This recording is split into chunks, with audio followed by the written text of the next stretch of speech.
Alira's ship drifted silently through the black emptiness above Earth. Stars shimmered around her, cold and distant, but the planet below glowed with warmth, a swirl of blue oceans, green forests, and golden deserts. She had been trained for this mission her whole life, to observe, to gain trust, and to betray. The Council had told her there was no room for feelings, no time for hesitation. Everything in her preparation had been focused on efficiency, obedience, and perfection. Yet as she looked at the fragile world spinning beneath her, a strange, unfamiliar feeling tightened in her chest. It was curiosity, yes, but it was something more, something human, she thought with unease. The shuttle hummed softly as it descended through the atmosphere. Alira felt the vibrations in her chest, the smell of ozone and rain filling the cabin as the airlock opened. The first breath of Earth air made her gasp, though it was only natural oxygen. She wasn't used to the simple textures of life outside her ship.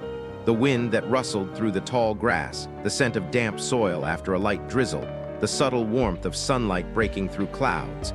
It was sensory overload in the gentlest way. She had seen countless planets through scanners, had studied their patterns and climates, but nothing had prepared her for this. The living, breathing heartbeat of a world she was supposed to conquer with her mind. Alira stepped onto the ground and felt the softness of the earth beneath her feet. Her trainers had drilled her to focus, to suppress emotions, to treat humans as objects of study.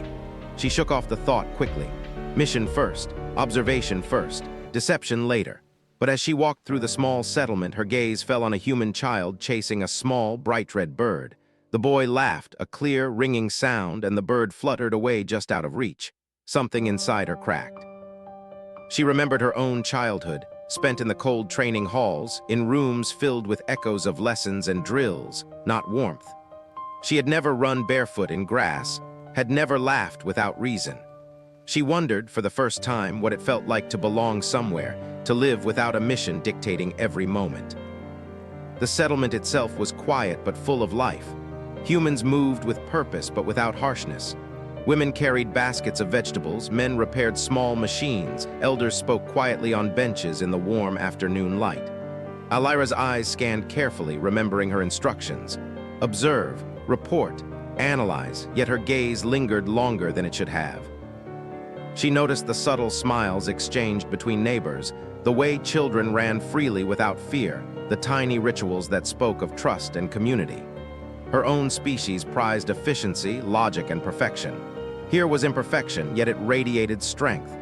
She felt a pull toward it, a curiosity she wasn't allowed to feel. Her communicator buzzed, a sharp reminder of her duty. The Council's voice was clipped, cold, reminding her of the task at hand. But as she raised her eyes to the horizon, to the gentle hills bathed in sunset, she hesitated. Could she truly carry out her mission here? Could she betray these humans who seemed so fragile and yet so alive? Every step she took forward felt heavier, weighted with questions she had never been allowed to ask. The wind teased her hair. The soft rustle of trees whispered promises she didn't understand. And for the first time, Alira realized that perhaps the mission would not be as simple as obedience. Her boots sank into the soft soil as she approached a small, cobblestone path leading into the village. A human woman looked up and smiled at her, simple and unassuming, but it struck Alira in a way no report could measure. She had been sent to manipulate, to extract secrets, to betray. But as she walked into the village, feeling the sun on her face and hearing laughter echo through the streets, something inside her shifted. A seed of doubt had been planted, and with it, a tiny spark of hope. Perhaps, she thought, there was more to this world than duty, and more to herself than the cold commands of the Council. Alira took a deep breath, filling her lungs with the earth air, and stepped forward, her heart both heavy with duty and light with wonder. For the first time, she felt truly awake, and she knew that the story she had been sent to write might not belong to the Council, but to her own heart.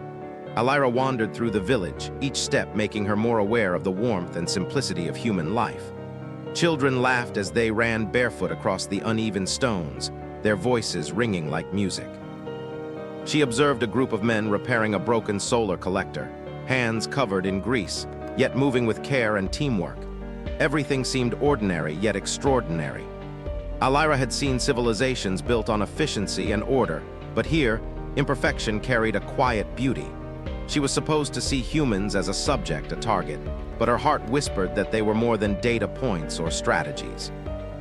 Her attention was drawn to a small house at the edge of the village. Smoke curled gently from the chimney, and a soft light spilled from the windows. This was where Eli lived, the human she had been sent to befriend, to learn from, to eventually betray. She hesitated at the door, her hand hovering over the handle. The council's orders were clear, precise, unwavering. Elira had to earn his trust, probe for information, and report. But the warmth that radiated from the house made her hesitate. She had trained her whole life to suppress such hesitation. Yet the fear of the unknown, the thrill of curiosity, and the faint tug of something she could not name made her pause. When she finally entered, Eli was tending to a small garden in the backyard. He looked up, startled at first, but then relaxed as he studied her. His eyes were sharp but kind. "Hello," he said, his voice calm and welcoming. Elira was taken aback by the simplicity of the greeting. There was no suspicion, no probing question, no interrogation, just a simple human welcome.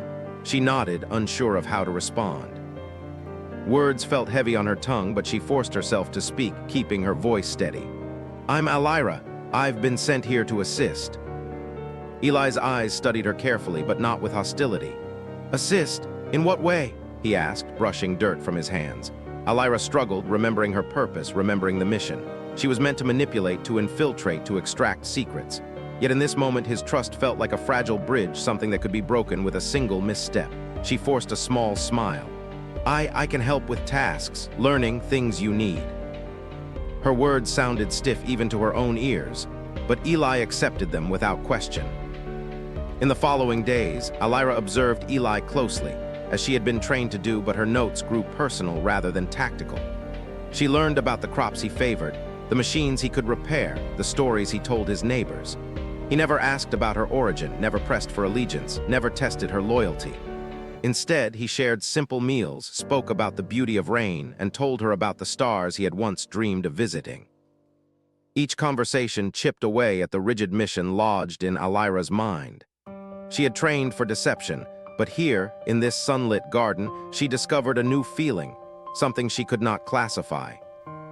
One evening, as the sun dipped behind the hills, painting the sky in shades of gold and violet, Eli invited her to sit on a wooden bench. "Do you ever look at the stars and wonder what's out there?" he asked softly. Elira hesitated, thinking of her counsel, of the cold orders, of the duty that had defined her entire life. Yet when she looked at him, at the gentle hope in his eyes, she felt an unfamiliar urge to answer honestly. "I do," she admitted. "I wonder if life can be more than missions and rules." Eli smiled, a small, reassuring curve of his lips. "It can," he said simply. "Life is about moments, connections, and sometimes love, you'll see." Elira felt a shiver run through her. She had never heard the word in a context like this, never felt its weight so suddenly. For the first time, she considered that the human she was supposed to betray might not just be a target. He might be something she could care for. That night, as she lay in her small quarters, Elira stared at the ceiling. The council's instructions echoed in her mind, cold and precise, but they felt distant now. She realized that her mission, once so clear, had become complicated. A spark of doubt had entered her heart, and with it, something she had never been allowed to experience: hope. And somewhere deep within, a question grew, insistent and terrifying. Could she betray someone she had come to respect, someone she might? Love days turned into weeks, and Elira found herself moving through the rhythm of human life in ways she had never anticipated. The mission, once a sharp and clear purpose, began to blur at the edges. Each morning, she woke to the smell of bread baking in Eli's small kitchen and the sound of birds singing outside. She helped him water the garden, repair small machines, and even teach the children who came to learn reading and math. At first, she reminded herself these were tasks to gain trust, steps in a carefully calculated plan. But slowly, the purpose shifted. She began to feel included, even needed. And that inclusion awakened something inside her, a warmth that had no place in her training. Eli's laughter became a sound she sought out, more than any order or instruction. He had a way of celebrating simple moments that Elira had never known. When the wind blew through the wheat fields, he would close his eyes and smile, letting the tall stalks brush against his arms. He told her stories of his childhood, of nights lying on rooftops staring at the stars, of dreams too fragile to chase. Elira listened, captivated, feeling emotions she had been taught to suppress. Confusion and fear swirled inside her. for she had been trained to focus on duty, not affection. Yet she could not ignore the pull of something tender, something human, that she now realized she had never experienced in her own world. One evening, as the sky turned a soft pink and gold, Eli showed her an old telescope perched on a wooden stand. "Look," he said, adjusting the lens. Alira peered through it, seeing Saturn's rings glimmering faintly against the darkness. The sight should have reminded her of calculations, measurements, and strategies, but it did not. Instead, it filled her with awe. She felt herself leaning closer to him, their shoulders brushing. His voice was soft as he explained the planets, their moons, and the delicate dance of gravity.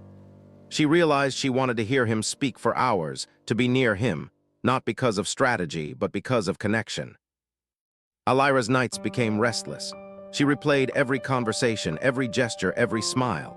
She had been sent to betray him, yet she found herself protecting him in her thoughts, imagining ways to keep him safe from harm or danger. Every plan she had crafted for infiltration felt impossible now. Her hand shook slightly as she wrote reports to the council, carefully hiding what she truly felt. The more she engaged with human life, the more impossible the mission became. Her mind was a battlefield, torn between duty and something she could not name, a desire to belong, to love, to care.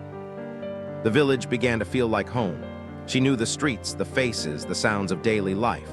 She watched Eli comfort a crying child, teach a stubborn elder patience, and treat every living thing with care. Humans were fragile, yes, but they possessed a resilience she had not expected. It terrified her and inspired her at the same time. How could she betray someone who embodied everything that was both delicate and strong? She realized that the Council's vision of humans as tools, as pawns, was a lie.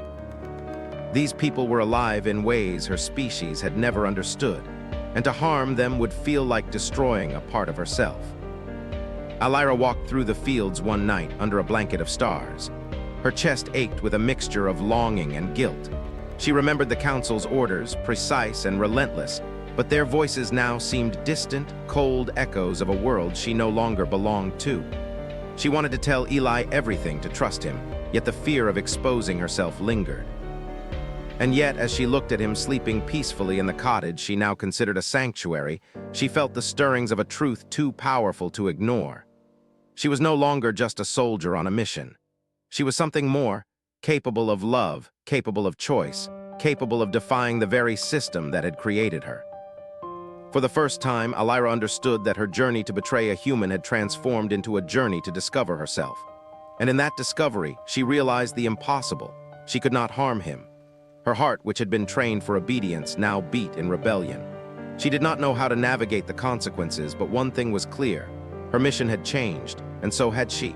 The Council's signal hit Alira's communicator with a sudden intensity that made her flinch. The cold, precise voice of her superior demanded immediate attention. Reports had been inconsistent. Her observations had shown anomalies. They wanted results, and they wanted them now. Alira's heart pounded as she stared at the small device. The mission had been clear once: observe, gain trust, betray, but now clarity was impossible. Every moment with Eli had chipped away at the rigid structure of her purpose. And yet, the Council's orders left no room for hesitation. She stood in the quiet kitchen, the sunlight streaming in through the curtains, and felt a pang of fear she had never known. To obey meant betraying the human she had grown to care for. To refuse meant facing punishment, exile, perhaps even the destruction of her own life. The Council's test was not just a measure of skill. It was a test of loyalty, a test of obedience, a test of her very soul. Alira gripped the edge of the counter, feeling the rough wood beneath her fingers, and for a moment she closed her eyes. She could hear Eli moving in the garden outside, humming softly as he repaired the broken fence. Every instinct in her screamed to warn him, to protect him. Every training she had received screamed to comply. That evening she found herself walking through the village alone, pretending to scout for information. Her thoughts were tangled, twisted between fear and longing. She remembered her training, the techniques of subtle questioning, the protocols for infiltration, but each method felt wrong. How could she manipulate someone who had given her nothing but trust?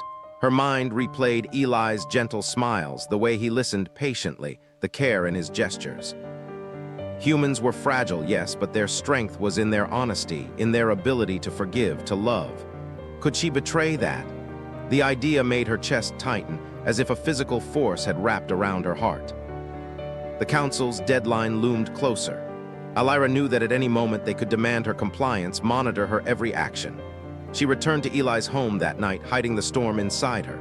He greeted her with the same warmth he always had, unaware of the conflict raging in her mind. "You're quiet today," he observed, handing her a cup of warm tea.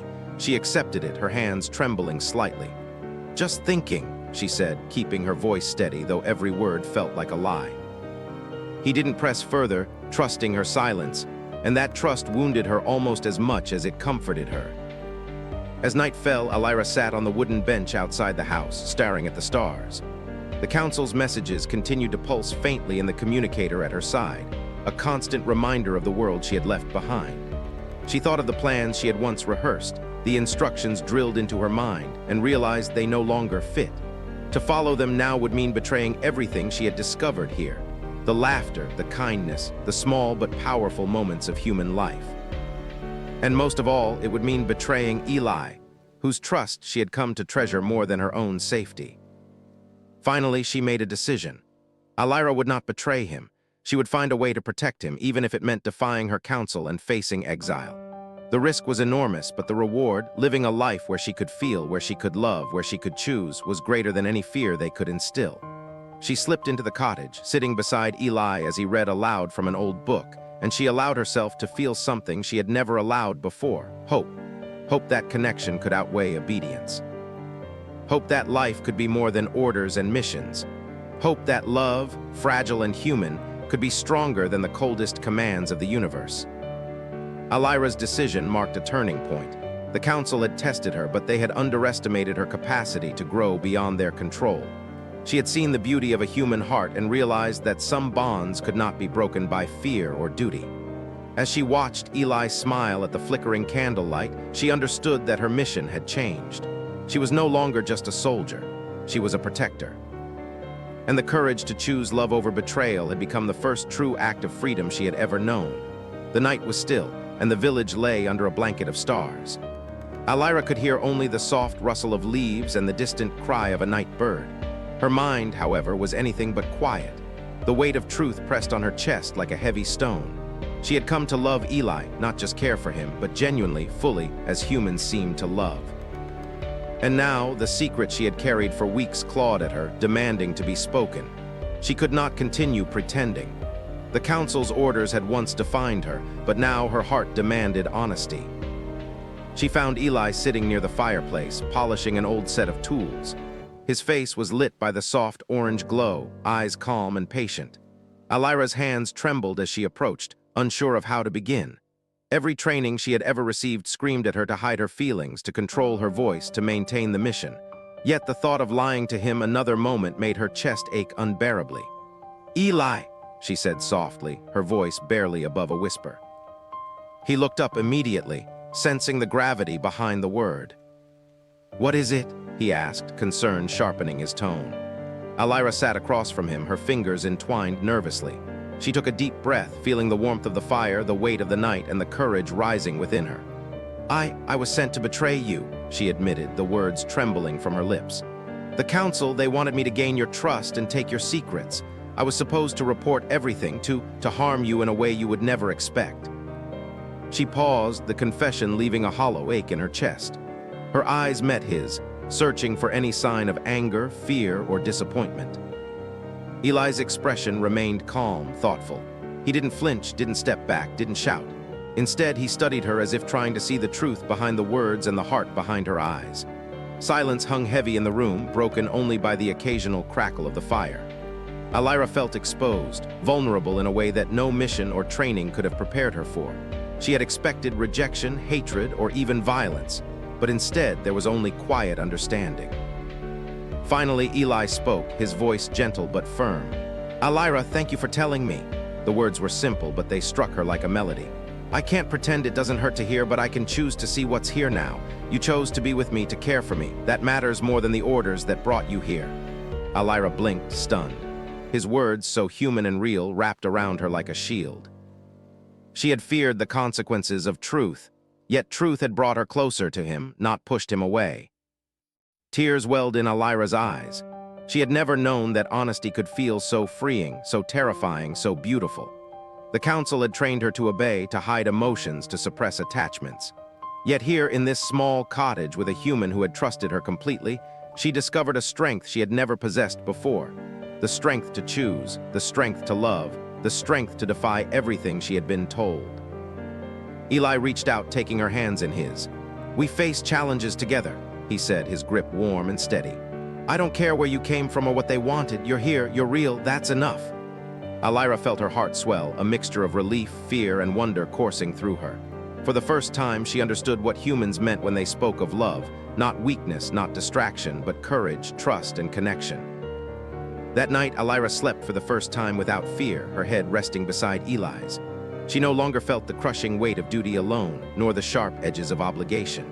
She had chosen a new path, one that belonged to her heart, one that honored both her feelings and his trust.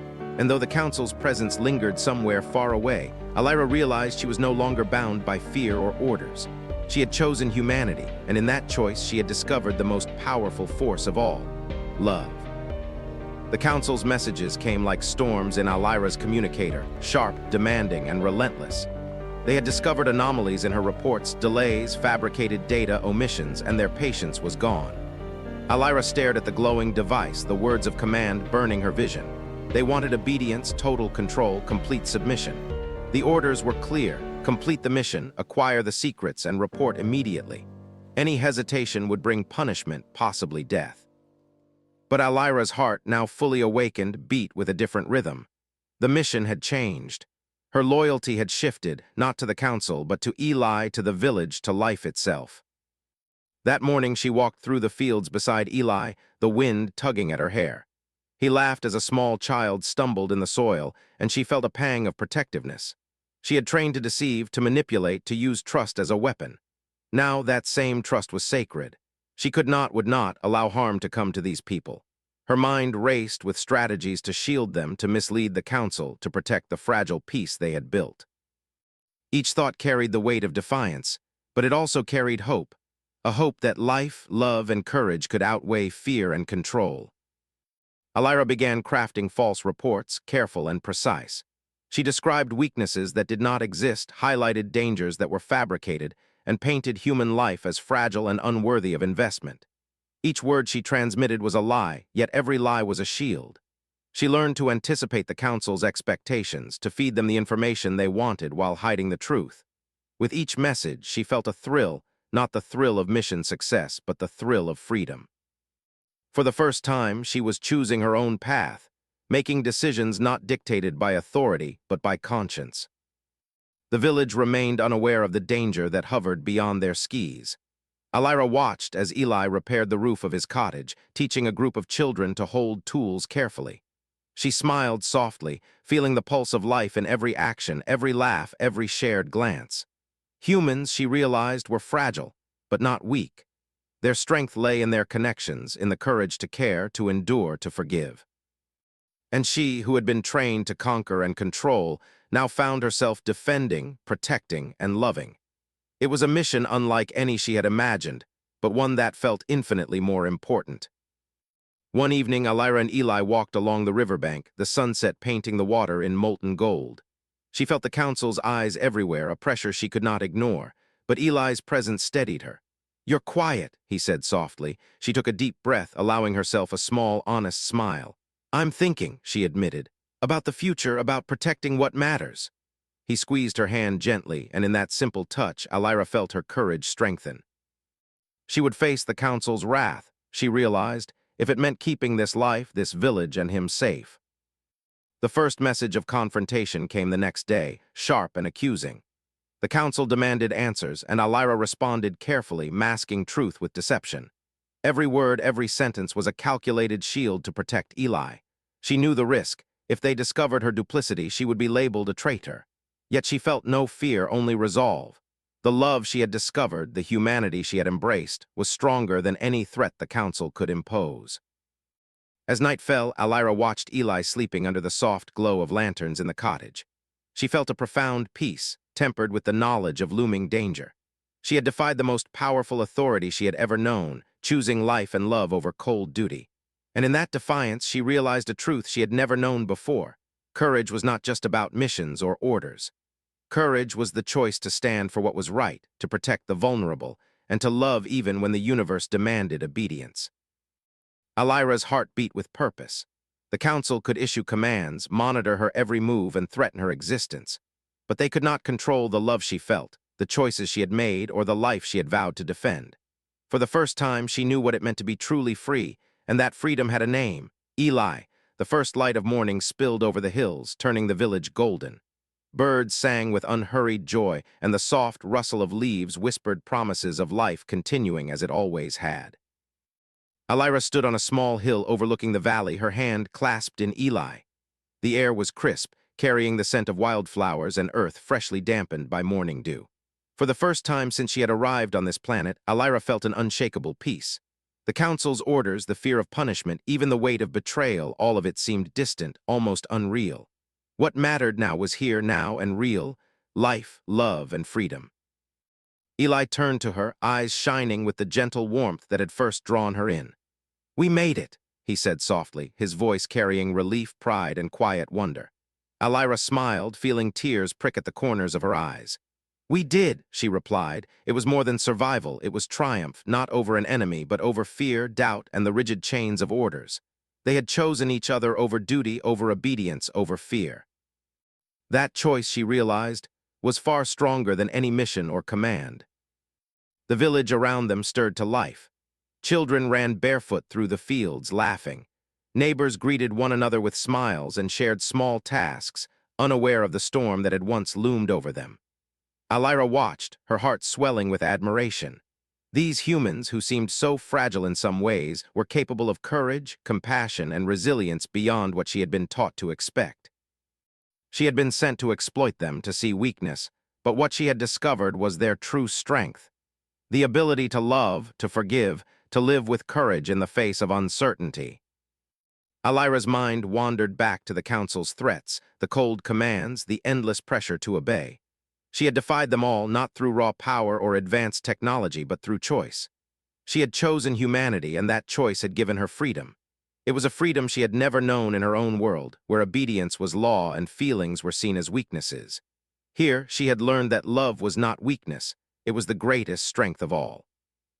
Eli squeezed her hand, drawing her attention back to the present. "What will we do now?" he asked, curiosity and hope in his voice. Alira considered the question carefully. They could stay, build a life here, protect this small world, and cherish every fleeting moment, or they could leave, face the unknown together. She realized that the answer was simple because it was no longer about missions or commands. It was about heart, trust, and choice. "We live," she said firmly. "We protect what we love. We choose every day to be here together." The sun rose fully, bathing the valley in light. Alira breathed deeply, savoring the warmth on her skin. She had learned to value more than orders. She had learned to value life, to cherish love, to honor freedom. Eli smiled at her, and she knew that in his eyes she had found not only acceptance but partnership, companionship, and a shared purpose. Their bond was stronger than any council mandate, stronger than fear, stronger than the distance between their worlds. As they descended into the village, hand in hand, Alira felt the weight of her past lift. She no longer saw humans as tools or targets. She saw them as family, as beings full of courage, strength, and beauty. And she no longer saw herself as a soldier or spy, but as a protector, a lover, a being capable of choice and emotion. The world had taught her duty, but it was love that had taught her freedom.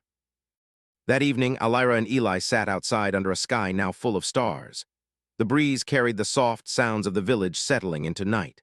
Alira rested her head on Eli's shoulder, and for the first time she felt completely home.